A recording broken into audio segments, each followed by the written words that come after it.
growing up in church myself, I've seen a lot of really good leaders do really well on stage, but then not so well off stage. It just never gets easier. It's just like really gut-wrenching and sad. And I think it's a reminder that people are complicated. It is a hard thing to earn, and it's an easy thing to lose. You spend your whole life earning it, and you could lose it in an instant. And the collateral damage is immeasurable, okay? So the question isn't, do I look healthy or do I look humble? The question is, am I healthy and am I humble? What are the things that I lose track of time? I come alive, I'm in the flow state. These are the things God's put me here to do. What are the things that drain the life out of me? I'm gonna give them something to think about, and then I'm gonna support them, whether they make a good or bad choice.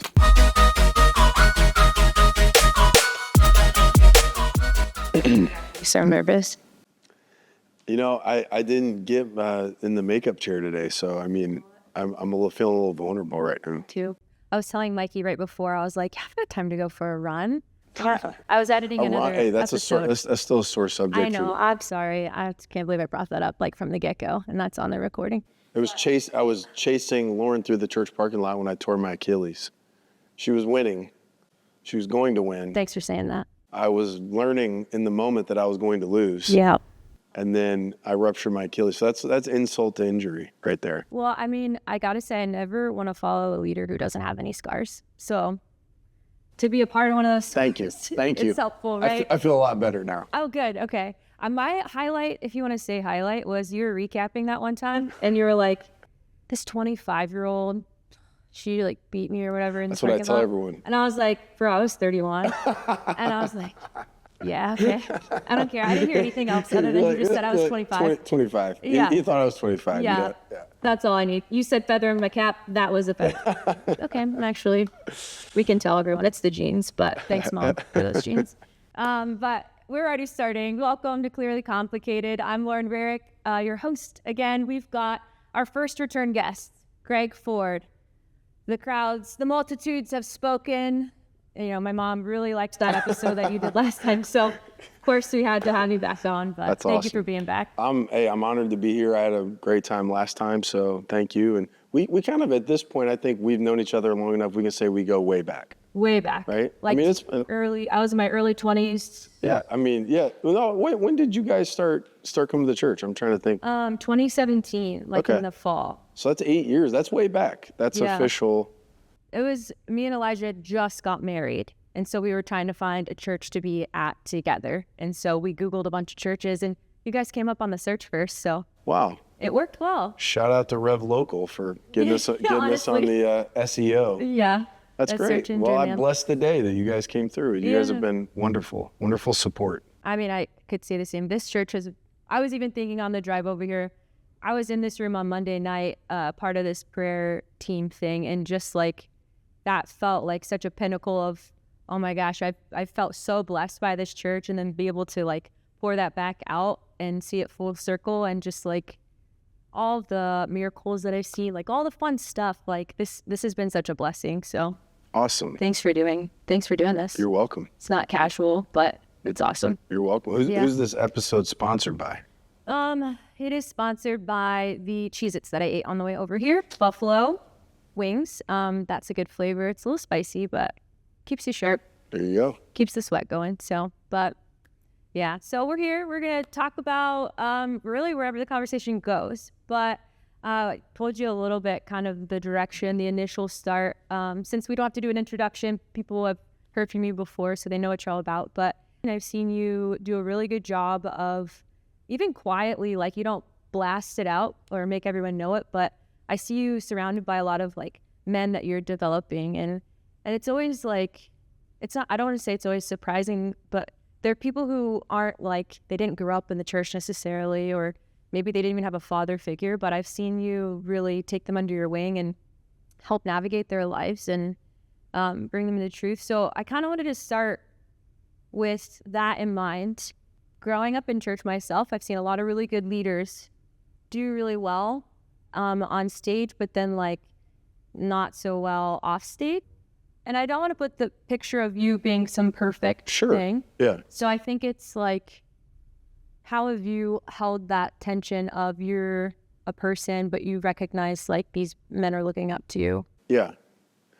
Yeah. So I got a lot of thoughts, and I think it's an important, conversation. I feel like every time you see somebody who's impacted you, whether it was like somebody you had a relationship with, a pastor you knew personally, or a leader you knew personally, or somebody that maybe impacted you from across the world, and then you see something scandalous or something that was a breach of integrity or poor decision, it just never gets easier. It's just like really gut-wrenching and sad. And I think it's a reminder that people are complicated. I was actually working on a sermon that I don't know when I'm going to preach it, but I will at some point. But it was something about, I was looking at Moses, and you think about Moses's first big mistake, right? He kills an Egyptian.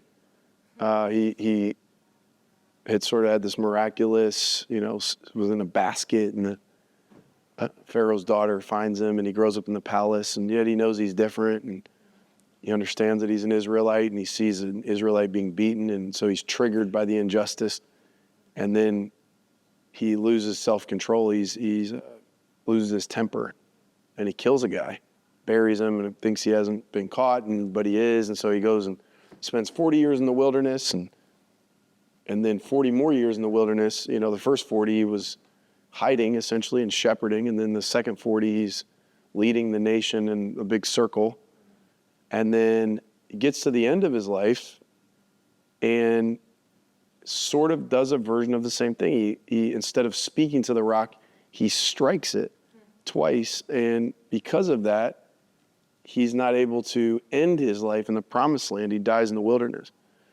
So, you can see other instances in his life, whether it's shattering the tablets, and again, different interpreters have different takes on that scene, but there's kind of a pattern in his life of him going and being triggered by something, even an injustice. So you should be triggered by injustice, but then his lack of self-control all the way up to the end, which then costs him the opportunity to taste the fruit of the promised land. Yet, he was a really significant guy. Like, nobody can argue that. Moses is an important character in not only the Bible, but in what God has done in the world. And yet, his humanity was costing him and bringing consequences in his life all the way up until the end. So I think when you're looking at people who have done disappointing things, we're looking at complicated characters, people who God still used like he used Moses. It doesn't negate the things God did through that person, but often it has a consequence. It costs that person trust, credibility, maybe even the opportunity to taste some of the fruit they're supposed to, because they made those choices. And that's always hard. It's gut-wrenching. It's confusing for people. So they don't know, should I throw out everything, every teaching, everything that came from this person? Was it all a fraud? And not everybody knows how to think or work their way through those things. I do think it's always sobering for me as a leader, because you go, gosh, you could spend your whole life, trust is a hard thing to earn, and it's an easy thing to lose. You spend your whole life earning it, and you could lose it in an instant. And the collateral damage is immeasurable. So I think if you mishandle that, it creates so much pressure, which I think is counterproductive to being healthy, is feeling this immense pressure all the time. Mm-hmm. But I think handled correctly, it gives you a sense of responsibility that you have to go and order your life in such a way that you're not putting your flesh and your humanity in a position where maybe I could fall into my own version of that error. So what I would say in terms of like actionable, like, okay, so let's get nitty gritty and practical, is I think it's important for every leader to be self-aware enough to know am I actually healthy? And I do think sometimes in, we'll call it ministry, leadership, whatever, there is a skill and emphasis around appearing healthy or appearing humble, and maybe not as much work on actually being humble, right? So there are certain things that you and I could do in leadership that they'd go, gosh, Lauren is so humble. And again, people who have people skills, leadership skills, sometimes know the right buttons to push or the right things to do that are going to cause them to appear humble. But I've met a lot of people who knew how to behave in such a way when all eyeballs were on them that they were so self-deprecating and humble and whatever. Yeah. And then the closer you got to them, you're like, wow, that person doesn't ever listen to anybody. That person isn't in a constant state of learning. That person is kind of rude. Okay, so the question isn't, do I look healthy or do I look humble? The question is, am I healthy and am I humble? Yeah. Even health, right? There are some people that to the naked eye look tremendously healthy and are on the verge of a heart attack. Yeah. Okay, because they put things in their body or whatever that made them look something that the inside wasn't really. So to me, I would rather be self-aware enough to know what does it take for me to actually be healthy and to actually be humble and to have those blood tests and have those screenings, even if some of those things to other people might seem like, it may not read humble or healthy or whatever it might be. So to me, that's the focus isn't, do I have the leadership skills, charisma to be able to appear something? What is actually, what does the blood test say? Yeah, I was thinking of that too. In the role that you're in, how much do you show your vulnerability to people versus like also being the leader that they have to look to? Like, how have you found balance to be able to be real and take moments to where you need to know like, oh, I need to get healthy, or what does that even look like when you're in everyone's view all the time, Yeah, so I think the going through the process of self-awareness, so really learning who you are. Yeah. And going, so like a lot of times, okay, people might criticize, or maybe criticize isn't even the right word, have an opinion about, we'll just use pastor since I'm one. Yeah. A pastor and what he should do, and they might measure me against their pastor growing up or a family member that was a pastor or somebody else, right? And so it's like to measure me against somebody else, it's not necessarily fair because I may not be wired like that person. Yeah. So the things, even like, so my dad was a pastor, right? My dad and I are very different. We're wired differently. Now, I got a lot of really great things from my dad, and he's one of my big heroes in life, and the utmost respect. Man of integrity, work ethic for days, amazing guy. But there's a lot about my dad that is just different from me. How we restore, how we rest, where we gain energy, okay? So if I watch my dad and I go, well, that's the blueprint. Yeah. I got to do that. Well, I could do the same thing he did, and it would deplete me on something that brought life to him. And if I'm not self-aware, I would go, well, I'm either not called or I'm, if I was a better guy, I'd feel like he feels doing what he does. Yeah. But I have to be self-aware enough to go, no, that's his path. So for him to be healthy, he needs to do X, Y, and Z. If I run the same blueprint he did, it's going to drive me in the ground. Now, everybody might go, oh, he's just like his dad. Oh, he's whatever. No, that's not the plan for me. So I have to step back and really look at who I am and understand myself. So what's that process? Well, it's unique to each person, right? Like it might be with a trusted friend, a confidant, a counselor, somebody you sit down, you're asking yourself honest questions about what are the areas that are my strengths? What are the areas that bring me joy? What are the areas that bring me life? What are the areas that bring the best return on investment? I don't mean money. I mean like I'm seeing fruit from this. Yeah. What are the things that I lose track of time? I come alive. I'm in the flow state. These are the things God's put me here to do. What are the things that drain the life out of me? What are the things where I really feel pretty dumb doing it because it doesn't come naturally to me? What are the things that don't bring a return on my investment, that are depleting? So I think when you wrestle those things through with the right people, and you start to now go, okay, here's who I am. Now you order your life around those things. And you go, you have to look at, what are my responsibilities? What are the things I have to do? Because there are some things you may not be your strength, but because you're a mom, or you're a husband, or you're a dad, or a mom, a wife, husband, all of that. You have family requirements, or even certain seasons of time you have to do things that are going to deplete you. Yeah.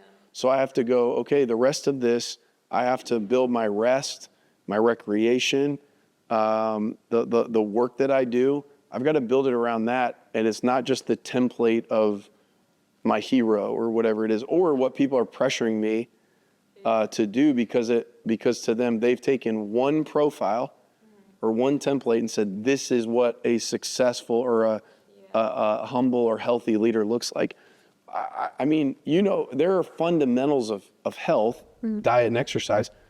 But if you and I go take the same Everlywell test, you're going to have inflammation on some foods that may not bother me at all, and vice versa. Yeah.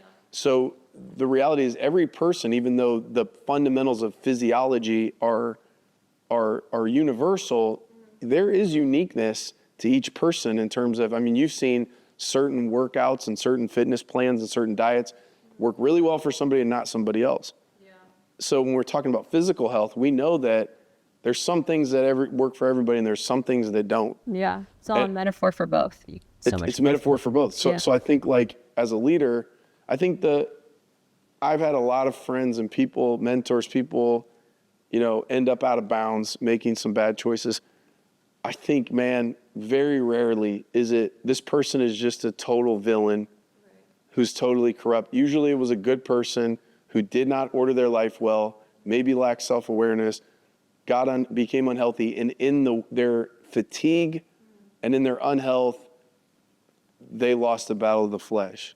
So I go, the best way to do that is to not flirt with the border of my health, to not live on the edge of burnout or fatigue or exhaustion. And that's going to require me knowing myself well enough to know, how to live that way. Yeah, and how to embrace them too. I think it's hard when you're in a public setting, in a public role, to bounce back, because you don't want to throw yourself right back in there if you have stumbled and risk all that happening again. I'm juggling between three directions that I might want to take. So I think I'm going to go to this one thought. As you were comparing different people and even talking about Moses, I was thinking about how different Solomon and Paul started and ended their lives. Solomon, he wisest man on the earth, richest man on the earth at his time, and then seemingly went completely downhill. Paul thought he was living his life really, really well, as best as he knew at the time, and then completely 180'd his life and finished well. So that's good. I like that. That's a good dot connect. I like that. So the whole new thing of the podcast theme is clearly complicated, taking things that could be complicated and clarifying them. And I think people are complicated in general.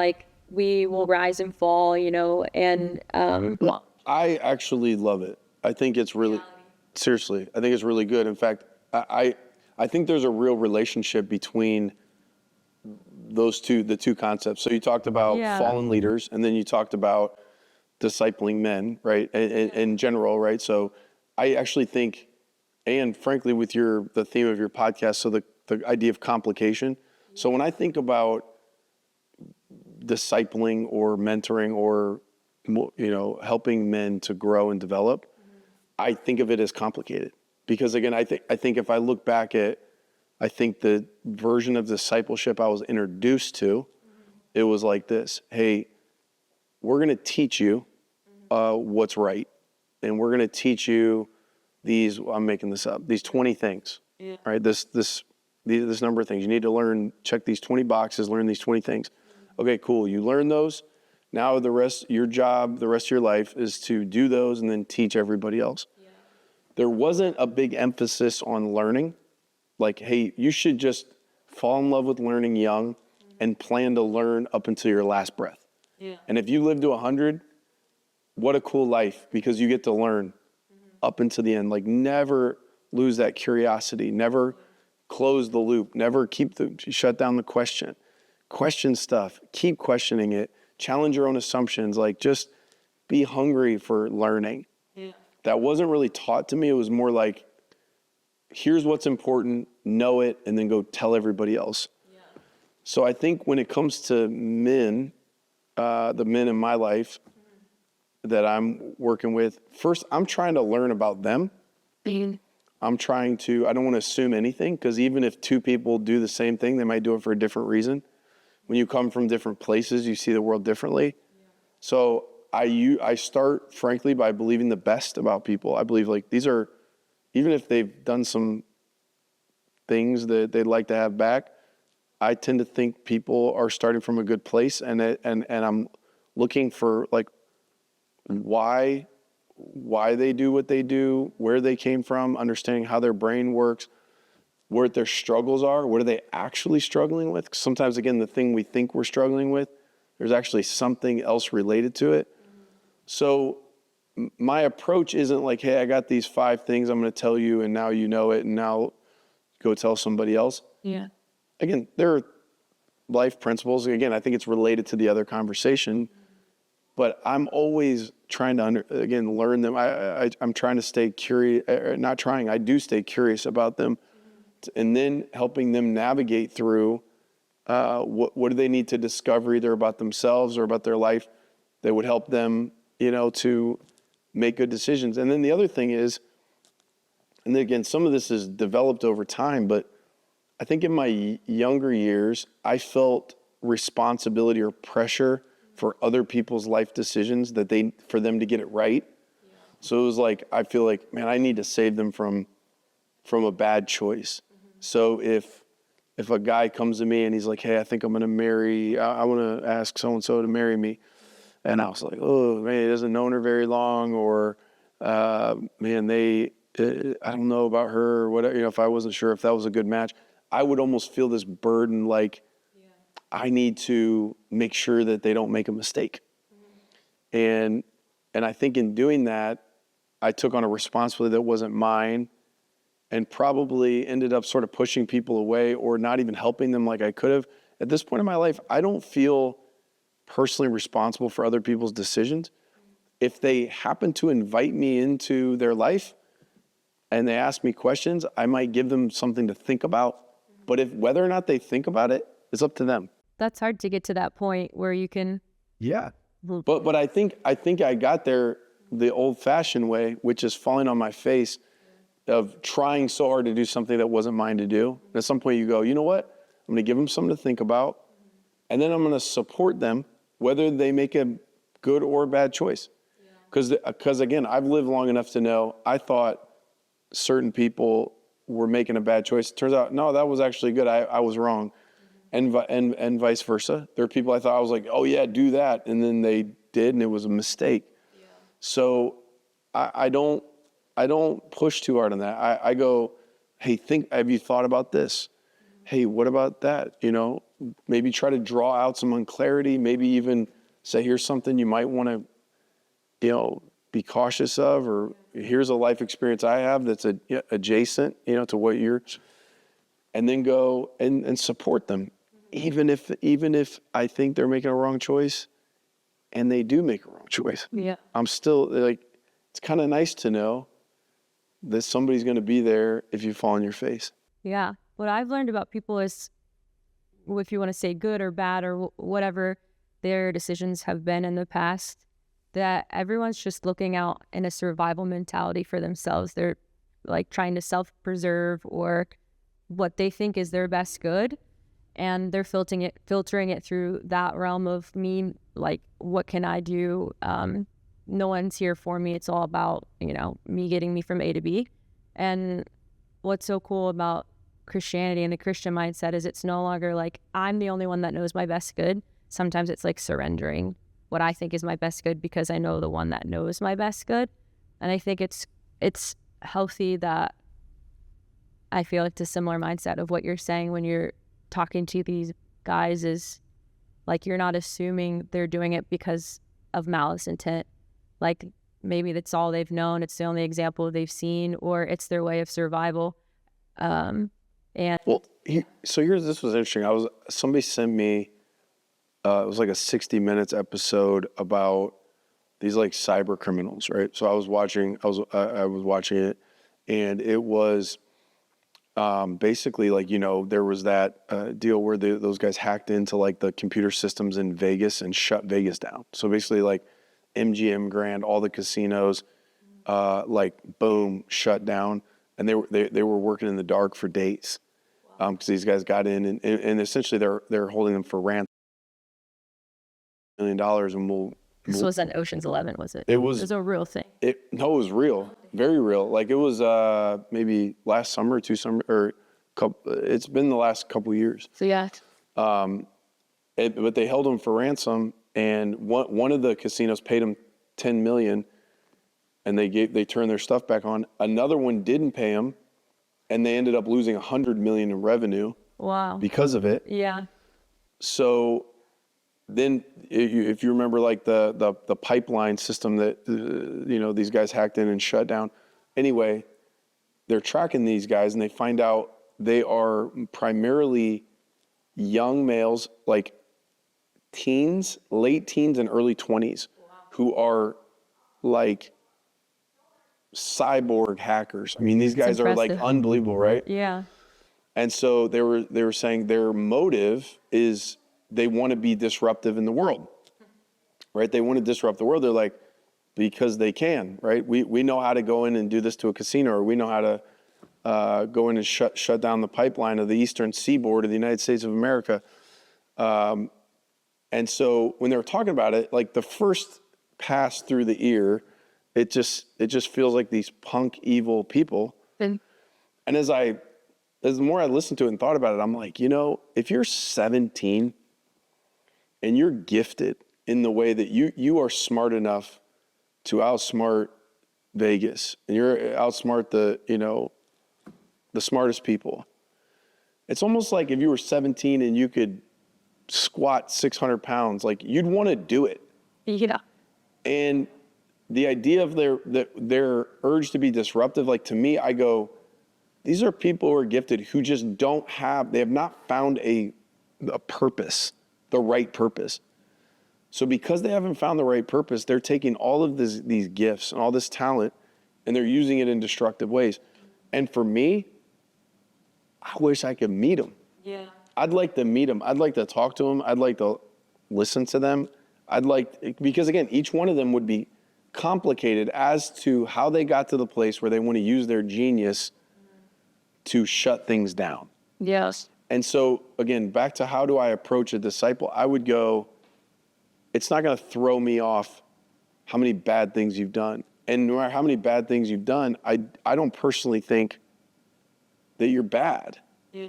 I think you've made choices that are but they're corrupting maybe your integrity, and that are causing a lot of pain. And I certainly don't take that lightly. Yeah. But I tend to maintain this belief that, like, gosh, there's something in there that if you could take all of that and attach it and really be introduced to yourself truly, be introduced to God in the right way, that it would then ignite a passion where now you wouldn't get your joy off of disruption. You would get your joy off of building. Yeah. And doing something for the greater good. Yeah. So to me, again, that's how I approach it. And obviously that's a kind of an extreme example, but to me, when I'm meeting someone that God's brought in my life, that's kind of what that's how I'm thinking about it. You'd done a sermon a few weeks or months ago that I'm going to tag with this just for context, where you kind of talked about that, a girl who was fostered and she was in survival mode, but it was like a genius how she was keeping herself safe. So I know I just like opened an open loop, but I'll attach that message to the notes for this so people can go and look. But it's true. It's that, I mean, that's what kind of the enemy comes in and does, is like you have something really, really good and it's just distorted Yes. or misguided or misdirected or mismanaged.